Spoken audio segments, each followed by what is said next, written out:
안녕하세요, 맥입니다. 오늘은 책 추천 영상을 준비했고요. 오늘 소개할 책은 바로 이 책입니다. 도리스 레싱의 다섯째 아이라는 책인데요. 책을 간단하게 설명을 해드리자면 데이비드와 해리엇이라는 신혼부부가 있습니다. 그래서 이제 신혼부부니까 이제 여러 생각을 하겠죠. 어떤 집에서 살고 싶고 애는 얼마나 가지고 싶고 이런 생각하는데 둘 다 엄청 큰 저택에서 애를 많이 낳아서 기르는 게 이제 로망이 둘 다 있는 거예요. 근데 여러분 문제는 자, 집을 장만하고 애를 가지고 키우는 게 현실적인 문제잖아요. 그럼 그거를 이제 이루기 위해서 어떻게 계획을 한다거나 어떻게 준비한다거나 이렇게 좀 생각을 해야 되는데 문제는 이 커플이 그런 생각이 없고 그냥 원하기만 하는 거예요. 그래서 그 큰 저택을, 엄청 큰 저택을 분수에도 맞지 않는데 산 거예요. 둘이 돈이 그렇게 많지도 않고 남편인 데이비드가 뭐 엄청 많이 버는 것도 아닌데 이제 자기 가족들한테 돈을 빌려서 엄청 큰 주택을 사버려. 그 다음에 이제 애를 가집니다. 그래서 첫째가 나와요. 근데 얼마 지나지 않아서 둘째도 임신해서 낳아요. 어머나, 그 셋째가 또 생겼네? 셋째 또 낳습니다. 근데 넷째가 또 생겼네? 하고 낳습니다. 그리고 다섯째.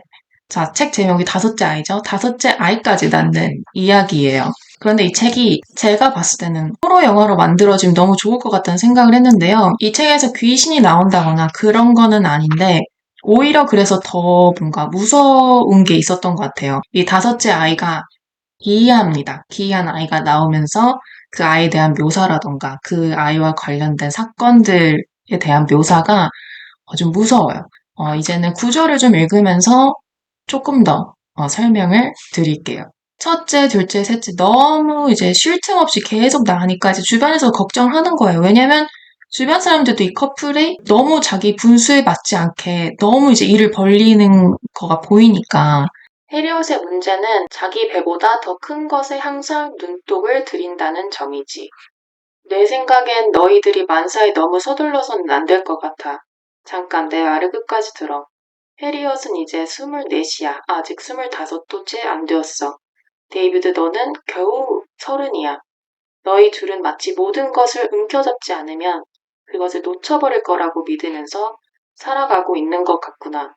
이런 식으로 주변에서 걱정을 하고 이제 셋째나 이제 넷째는 조금 시간을 가지고 나중에 이제 낳아라라고 했는데 이 커플이 이제 토끼처럼 계속 낳는 거예요. 해리엇이나 데이비스는 그래, 좀 생각을 해봐야겠다. 좀 시간을 가져야겠다. 이런 생각을 하지 않고 우리가 이렇게 가정 이루는 것은 너무너무 좋은 일이다.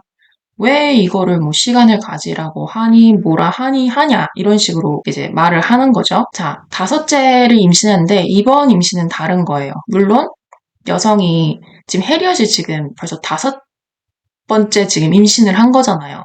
그 전에는 벌써 4번의 출산을 했고, 그러면 여성의 몸이 많이 신체적으로 변하겠죠? 그리고 이제 임신과 출산은 거의 쉴 새 없이 했으니까 더 이제 피곤하겠죠. 근데 그거를 이제 감안하더라도 이번 임신은 뭔가 다른 거예요. 너무너무너무 아픈 거야. 그래서 예를 들면 이런 구절이 있습니다. 이제 브레트 박사에게 요청하기가 겁이 나서 그녀는 친구들이나 언니들에게 진정제를 달라고 애걸했다. 그녀는 진정제를 얼마나 먹는지 데이비드에게 말하지 않았는데 그녀가 그를 속인 것은 이번이 처음이었다. 그녀가 약을 먹고 나면 1시간가량 태아가 조용해졌고 그녀는 끊임없이 박자고 격렬하게 움직이는 것에서 벗어날 수 있었다. 사실 고통이 너무 심해서 그녀는 울곤 했다. 밤중에 데이비드는 그녀가 신음하거나 흐느끼는 소리를 들었지만 더 이상 위로해줄 수 없었다. 요즘 그녀는 자신을 감싸는 그의 팔에서 더 이상 도움을 발견할 수 없었다. 그러니까 임신 자체가 너무 이번엔 너무너무 아픈 거예요. 그랬는데 애가 나왔어요. 나왔는데 기이한 아이가 나온 겁니다. 이 애는 예쁜 아기가 아니었다. 전혀 아기같이 생기지도 않았다. 누워있는 동안 마치 그곳에서 웅크리고 있었던 것처럼 두툼한 어깨에다 구부정한 모습이었다. 아기의 이마는 눈썹에서부터 정수리 쪽으로 경사져 있었다. 머리카락은 굵고 노르스름했으며 옆과 뒤쪽 머리카락은 아래쪽으로 자라고 있는데 앞쪽 머리카락은 이마 쪽으로 누워 있었다. 손은 두툼했고 손바닥에는 근육이 보였다. 아기는 눈을 뜨고 자기 어머니의 얼굴을 똑바로 쳐다보았다. 담록색의 활석 같은 눈은 초점이 또렷했다. 이제 해리엇이 나왔는데도 막 너무 육아가 힘든 거예요. 얘가 계속 사고치고 너무너무 힘들게 하는 거예요. 그래서 예를 들면 젖을 먹이는데 얘가 너무 젖을 세게 빨아서 진짜 얘를 막 떼어내야 될 정도로 너무너무 아파서 그녀의 젖가슴은 아팠다. 예전보다 더 많은 젖을 만들어내야 했으므로 다음 수유 시간이 되기도 훨씬 전에 그녀의 가슴은 하얀 두 개의 공처럼 벌써 폭발 직전으로 부풀어 올랐다. 하지만 배는 젖을 달라고 아우성쳤고 그녀가 젖을 물리면 그 애는 2, 3분도 못 돼서 마지막 방울까지 비워버렸다. 그녀는 젖이 자기 몸에서 시냇물처럼 빠져나가는 것을 느꼈다. 이제 그 애는 새로운 짓을 시작했다. 젖을 먹으면서 서너 번은 맹렬히 빠는 행동을 중지하고선 잇몸을 한 대 물어 갈았고 그때마다 그녀는 고통으로 소리 질렀다. 그 애의 작고 차가운 눈은 아기에 차 보였다. 근데 이런 공격적인 행동을 엄마한테만 하는 게 아니라 지금 이 아이한테 형제 자매가 벌써 4명 있잖아요. 그 애들한테까지도 공격적이고 위협적인 행동을 하는 겁니다. 해리엇이 큰 애들을 학교에 데려다 주러 갔을 때였다. 부엌에 있던 도로시와 앨리스는 비명소리를 들었다. 2층으로 달려간 그들은 폴이 침대의 보호창살 사이로 벤에게 손을 넣었고 벤은 그 손을 움켜쥐고 일부러 팔을 창살에 대고 뒤로 꺾어버렸다는 사실을 발견했다. 두 여인이 폴을 풀어주었다. 그들은 벤을 꾸짖으려 하지도 않았다. 벤은 기쁨과 성취감으로 까르르 웃고 있었다. 폴은 팔을 심하게 삐었다. 5째 아이의 이름이 벤인 거예요. 엄마도 너무 힘들게 하고 그리고 남편 데이비드는 그냥 거의 회피합니다. 그냥 뭐 도와주려고 하지도 않고 그냥 거의 회피를 하고 이제 형제 자매들은 힘든 거예요. 자기도 이렇게 공격을 당하고 그리고 아직 애들인데 자기들도 엄마의 관심이 필요한데 엄마는 이 벤 때문에 맨날 벤한테 매달려 있고 이러다 보니까 이제 엄마와의 관계도 소원해지고 외로워지고 약간 가족 모두가 너무 힘든 거예요. 심지어 애가 지금 모두 다 5이잖아요. 그러니까 해리엇의 엄마가 와서 거의 이제 전업 이제 보모처럼 이제 나머지 애들을 다 케어해 줍니다. 이렇게 친정 엄마까지 힘들게 하는 거예요. 그래서 이게 너무 가족이 힘드니까 주변 사람들도 이 벤이 일반적이지 않다는 거를 알아서 이제 슬쩍 떠봐요. 어떤 시설에 보내버리는 건 어떻냐 이렇게 얘기를 합니다. 뭐 묻지도 따지지도 않고 받아주는 시설을 자기가 안다. 생각해봐라. 지금 너뿐만 아니라 너의 가족 모두가 힘들어하지 않느냐 라고 해서 이제 데이비드랑 해리엇이 얘기를 해요. 그러고는 시설에 보내자고 합니다. 그래서 시설에서 와요. 와서 애를 끌고 갑니다. 끌고 가면서 이제 벤이 집에서 없어졌잖아요. 집이 너무 평온한 거야. 아이들도 이제 웃기 시작하고 너무 행복해하고 이제 너무 힘들고 너무 침울하고 우울하고 막 이랬던 가족이 행복해집니다. 그런데 one day 이 해리엇이 죄책감이 드는 거예요. 죄책감을 당연히 가져야 되지만 이 해리엇이 가진 이 죄책감은 너무 하찮은 거예요.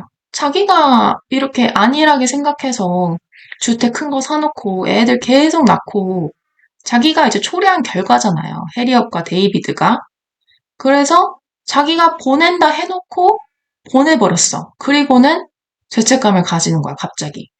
어떻게? 나 그 애 다시 찾아와야겠어. 불쌍한 나의 벤 이러고 이제 데이비드한테 얘기해요.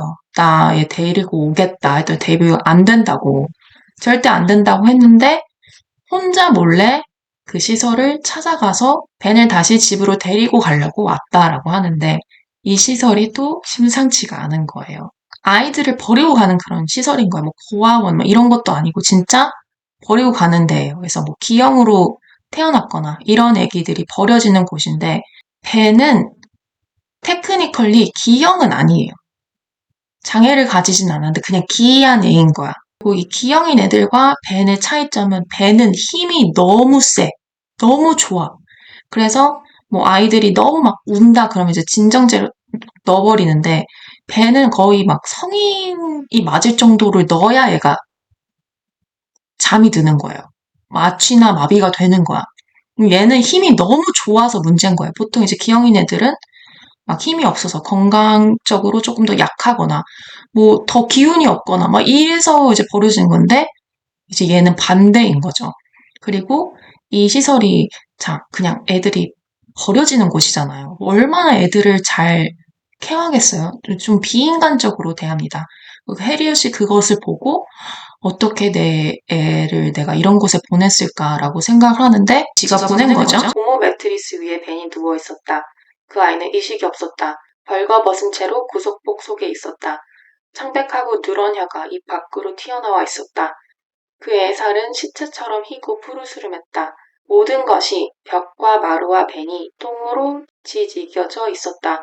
흠뻑 젖은 집방석으로부터 고여있던 칙칙하고 누런 오줌이 스며나왔다. 그리고 자기가 결국은 이거를 대처나 핸들을 못해가지고 자기가 보내버린 거잖아. 그러니까 이 작가가 이 도리스 레싱이 쌍년을 진짜 잘 써요.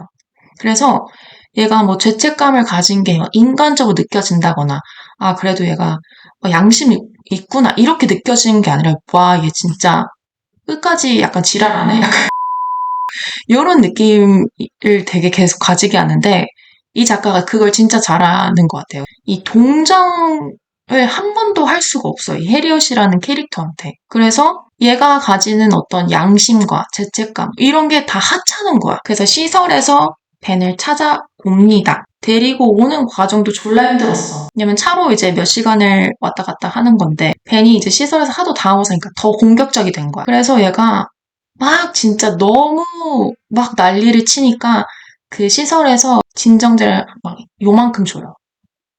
얘를 계속 잠에 들게 하면서 데리고 가야 네가 데리고 갈 수 있다. 운전하면서 주사 놓고 운전하면서 주사 놓고 이러고 데리고 가요. 데리고 갔죠. 집으로 도착했어요. 누가 반기겠어. 이 벤만 안 반기는 게 아니라 이 엄마도 안 반기는 거예요. 왜냐면 가족과 논의 없이 혼자 가버린 거거든. 그러니까 이것은 결국 해리엇이 자기의 죄책감을 덜어내기 위해서 혼자 이기적으로 하는 행동이에요. 가족의 평화, 가정의 화합, 재결합 이게 전혀 아니었던 거예요. 어쨌든 데리고 와요. 집은 가정은 다시 파탄이 납니다. 그런데 또 여기서 더 거지 같은 게 이제 벤이 뭐 사람이 바뀌었겠어요? 안 바뀌었어요. 계속 사고치고 막 괴롭히고 공격적이고 폭력 쓰고 이러는데 해리엇이 이제는 협박을 합니다. 벤, 너 그때 그 시설 기억나? 자기가 보내고 자기가 죄책감 들어서 다시 데리고 왔는데 협박하고 있어요. 그러니까 이 여자는 진짜 너무 쌍년이에요. 벤, 너 승합차를 타고 갔던 데를 기억하니? 그 애는 뻣뻣해졌다. 그 애는 천천히 머리를 돌려 그녀를 쳐다보았다. 손에 든 빵이 떨리고 있었다. 그 애는 떨고 있었다. 그 애는 잘 기억하고 있었다. 그녀는 이런 짓을 이전에 해본 적이 없었고 앞으로는 결코 하지 말았으면 하고 희망했다. 그래, 기억나, 벤? 그 애의 눈은 미치광이 같았다. 그 애는 식탁에서 뛰어내려와 달아날 것만 같았다. 자, 이 협박을 딱 한 번 했을까요? 자주 합니다. 조금만 문제 일으키면 벤, 기억하니? 벤, 다시 끌려갈 수가 있어. 이래요. 근데 그래서 벤이 한 번 더 잘못하면은 끌려가겠구나. 안 해야지, 바뀌어야지 했을까요? 아니에요. 그래서 이 해리엇과 벤을 중심으로 가족 구성원들이 겪어나가는 과정들을 엮은 책입니다. 이제 제가 봤을 때는 호러 장르라고 할 수 있을 것 같고요. 이 벤의 기이한 행동과 어떤 생김새에 대한 묘사, 그리고 그것 때문에 일어나는 가족들 간의 긴장과 가족 파탄까지 가는 자, 해리엇과 데이비드가 원했던 거에 아예 반대의 결과를 가지게 되는 거예요. 자기는 큰 저택에서 애 많이 낳고 행복하게 깨르르 웃으면서 살고 싶었는데 가정은 파탄이 납니다. 왜 때문에? 해리엇과 데이비드의 아니라고 무식한, 미성숙한 어떤 생각과 행동과 결정 때문에. 네, 그런 이야기입니다. 결말은 제가 개인적으로 좀 별로였지만 어쨌든 정말 흥미로운 책이었고요. 요즘 날씨가 더워졌잖아요. 그래서 밤에 이제 읽으면 좀 더 느낌이 나지 않을까라는 생각을 해서 이번 영상에서 소개를 했습니다. 와, 이 작가는 쌍년 캐릭터 쓰는 거에 도 같은 작가구나라는 생각을 했어요. 우리 독자도 이제 멍청하지가 않기 때문에 나는 순수학, 난 그냥 나빠. 이러면 재미가 없는데 엄청 입체적이에요. 그래서 재밌는데 근데 용서는 안 돼요. 그냥 처음부터 끝까지 쌍년입니다. 이 작가가 그런 거에 특화가 되어 있구나라는 생각을 했고요. 분량이 많지가 않아요. 흡입력이 있고 정말 읽으면서 와씨 와 이러면서 읽을 수 있습니다. 그래서 추천하고요. 네, 호러 소설 다섯째 아이 추천하고 이번 영상 여기까지 하겠습니다. 저는 언젠가 다음 영상에서 인사드리도록 하겠습니다.